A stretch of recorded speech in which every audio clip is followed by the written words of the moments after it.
Hello guys, तो मैं हूँ आयुषी। मैं जा रही हूँ अपनी माताश्री के साथ ओछा हॉस्पिटल। तो गाइस, हॉस्पिटल जाने के लिए मैं जा रही हूँ रेडी होने। तो मिलते हैं छोटे से ब्रेक के बाद। तो गाइस, लगभग मैं रेडी हो ही चुकी थी। फिर मैंने सोचा क्यों ना मम्मी को देख लिया जाए, मम्मी रेडी हुई भी है या नहीं।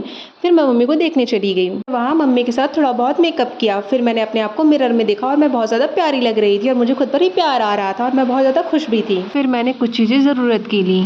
तो गाइज, ये हूँ मैं, ये है मेरी माताश्री, ये रही मेरी गुलाबो। अब आप सोच रहे होंगे ये तो स्कूटी है, लेकिन मैंने इसका नाम प्यार से गुलाबो रखा है। मैंने गुलाबो को लिया, मैं बाहर आ गई। मैंने माताश्री को लिया और मैं निकल पड़ी। माताश्री के साथ बक करते हुए कब मैं झूसी आ गई मुझे पता ही नहीं चला। और अब मेरी बातें खत्म भी नहीं हुई, मैं प्रयागराज आ गई। प्रयागराज यानी संगम की नगरी। तो फाइनली गाइस, मैं ओछा हॉस्पिटल पहुंचने ही वाली थी। हॉस्पिटल पहुंचते ही मैंने अपनी माताश्री को कहा कि माताश्री आप अंदर चलिए, क्योंकि मुझे स्कूटी पार्किंग में लगानी थी। तो गाइस, ये रहा ओछा हॉस्पिटल। यहाँ का व्यू काफ़ी अच्छा है। तो गाइस, मैं भी हॉस्पिटल के अंदर गई। मैंने हॉस्पिटल में देखा कि बहुत सारे पेशेंट बाहर जा रहे थे, बहुत सारे पेशेंट अंदर आ रहे थे। फिर मैं अपनी माताश्री के पास गई। मैं उनके पास में बैठ गई। फिर मुझे कुछ देर बाद बोरियत महसूस हुई। मैंने सोचा कहाँ फंस गई यार। फिर मेरे मन में एक आइडिया आया कि क्यों ना इससे अच्छा बाहर घूम लिया जाए। मैं हॉस्पिटल से बाहर निकली गाइस और मैं बाहर घूमने लगी। फिर मुझे एक गार्डन दिखा। गार्डन बहुत प्यारा था। तो मैंने सोचा क्यों ना कुछ वीडियो शूट कर लिया जाए।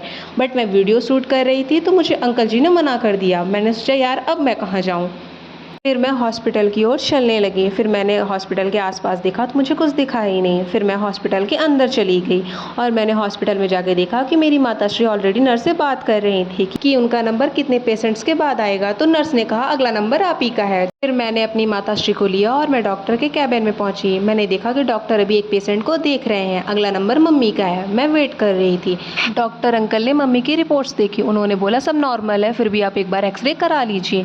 मम्मी एक्सरे कराने चली गई और मैं बहुत ज़्यादा बोर होने लगी। मम्मी को ऑलरेडी पता था कि मैं बोर होंगी, इसलिए मम्मी ने मुझे अपने साथ कैबिन में बुला लिया। मैं और मम्मी हॉस्पिटल से बाहर निकले। मैंने गोलगप्पे वाले भैया को देखा। फिर मैं और मम्मी ने गोलगप्पे खाए और मैं और मम्मी बाहर निकल गए घूमने के लिए। तभी एक ई रिक्शे वाले भैया मिले। उन्होंने कहा कि मैम उस रास्ते से मत जाइए क्योंकि वहाँ पर काम लगा हुआ है। फिर मैंने मम्मी से कहा मम्मी बहुत ज़्यादा धूप है, चलिए घर चलते हैं। फिर हम घर चले आए गाइस।